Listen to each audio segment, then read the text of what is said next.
विजु जनता दल तरफ दलर सभापति श्रीयुक्त नवीन बाबू अनुमोदन रे गला वर्ष करिथिलु किछि दिन तले एठी जे दरदाम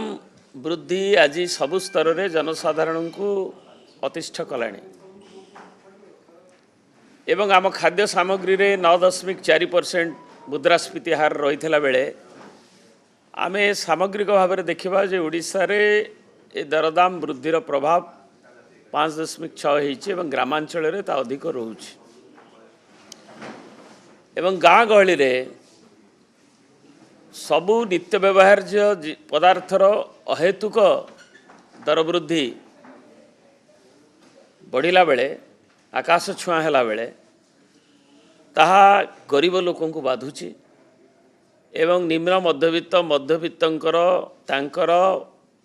बजेट उपरे जो घर चालना करवा ताकू मध्य आक्रांत करुची एवं सेमाने मध्य दुर्विषह परिस्थितिर शिकार होउछन्ति गरीबों कथा आहरी शोचनीय। तेणु ए परिप्रेक्षी रे आमर अंतर्जातीय स्तर रे औषधित तैलर दर कमिले भी तार जो तले जो भली भाव में ताकू करवा कथा एवं ठिकना रेट रे दवा कथा ताकू दिया जाउ नहीं। एडिएबल ऑयल ठू आरंभ करी फुएल ऑयल ठू आरंभ करी आमर घरकरणा सामग्री आवास कथा कहुच्छी समस्त को घर कथा कहुच्छी तार मध्य वृद्धि होती जोटा कि गोटे साधारण गरीब लोक जी भी तार एलोकेशन पाँच करवा संपूर्ण करवा कष्टकर हो।